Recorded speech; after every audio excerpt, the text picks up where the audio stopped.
Bonjour les collègues, donc un petit tutoriel pour vous montrer comment marche la ressource exercice sur l'ENT.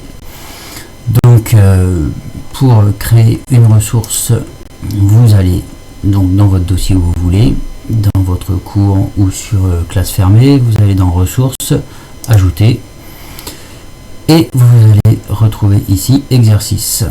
Donc vous cliquez dessus, vous avez la configuration de l'exercice à créer, puis ensuite les questions.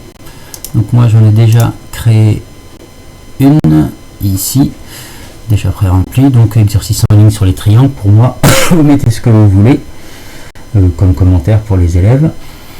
Ensuite, une date limite ou pas, si c'est une évaluation ou si c'est un devoir, si c'est obligatoire ou non. Dans les options, il n'y a pas trop de choses importantes. Faut faire attention à un nombre de tentatives autorisées. Vous pouvez mettre illimité, qui n'en est pas qu'une. Et vous prenez la meilleure tentative de réussite, c'est mieux. Voilà. Et délai autorisé pour chaque tentative, illimité, il n'y a pas de délai. La réponse indiquée après chaque réponse, ou quand l'enseignant le décide, comme vous voulez. Dévoiler les réponses correctes. Vous pouvez afficher un commentaire pour les questions bonnes ou pas du tout de commentaire, et vous enregistrez. Une fois que vous avez créé ça, vous avez le choix des catégories d'exercices. Moi j'en mets pas pour le moment, on verra plus tard. Le choix des questions, et donc là il y a plein de types de questions. Des questions alternatives, quand vous posez une question il y a le choix entre deux réponses, la même chose mais avec plus que deux réponses. Donc par exemple, une réponse alternative, c'est quoi? Ici, j'ai créé une question alternative. Un triangle est un polygone. Donc j'ai écrit la phrase et les deux alternatives, oui, non, et je coche correct pour la bonne. Ou vrai, faux, je mets ce que je veux. Voilà. Choix multiple, la même chose, sauf qu'il peut y avoir plusieurs choix. Donc là j'ai mis quoi? Un triangle équilatéral possède un angle droit. Non. Trois côtés de même longueur. Oui, donc je mets correct. Deux côtés de même longueur. Non, donc il n'y a pas de souci. Un point pour cette question. Enregistré. Autre type de question. Vous avez le choix quand vous êtes sur question aussi. Vous pouvez cliquer ici, voir le menu défiler, ou sinon cliquer sur ajouter et vous avez une petite explication à chaque fois. Donc qu'est-ce que j'ai créé d'autre? Alternative, choix multiple, une réponse courte, donc là c'est ouvert, vous posez votre question et puis vous attendez la réponse, et par contre il faudra lire de votre côté la réponse pour pouvoir dire si c'est bon ou pas. Qu'est-ce qu'un triangle équilatéral?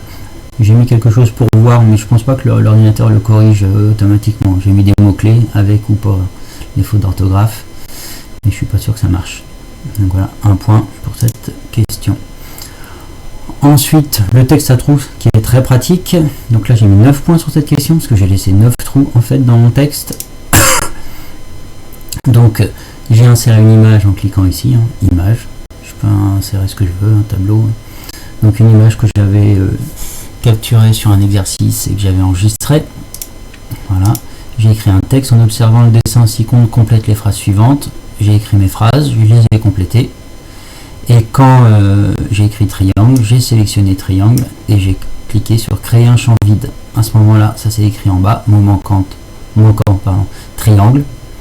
Et il y a d'autres choix qui sont possibles. Pour triangle, il n'y en a pas, mais par exemple pour AB est un côté, c'est le mot qui est attendu. J'ai aussi validé avec les fautes d'orthographe ou segment. Voilà. Et puis il y en avait d'autres. Donc il y a 9 trous, j'ai mis 9 points. Et il faut surtout retirer ça, cocher cette case si vous souhaitez que la réponse respecte la case. Donc si vous voulez les majuscules correctes, il faut cliquer ici, mais vaut mieux pas, sinon l'élève il va chercher l'erreur alors qu'il n'y en a pas. Ensuite, autre possibilité qui est pas mal en histoire ou en SVT ou dans d'autres choses, c'est de les zones réactives quand vous avez une carte et l'élève doit cliquer sur un endroit particulier. Donc par exemple, le dessin. Donc la consigne clique sur le triangle rectangle, j'ai téléchargé une nouvelle image que j'avais capturée avant, et donc le triangle rectangle, par exemple là c'est une erreur donc c'est bien, on va pouvoir retirer la zone que j'avais créée là et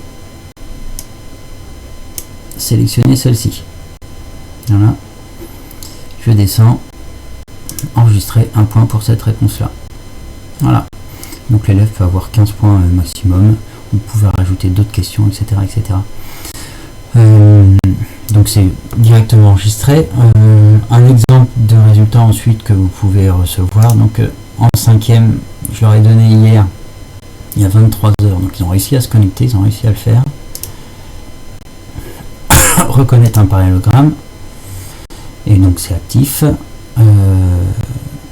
Donc il y en a 12 qui ne l'ont pas encore fait. Envoyer des rappels, je peux envoyer des rappels. Oui, envoyer maintenant. Et donc les élèves qui l'ont fait sont ici avec leurs résultats. Et on peut afficher, voir ce qu'ils ont écrit. Et donc là, il avait bon, il avait bon partout. Et au bout de résultats détaillés, qu'est-ce que j'ai? Oui, j'ai la bonne réponse à chaque fois. Si je reviens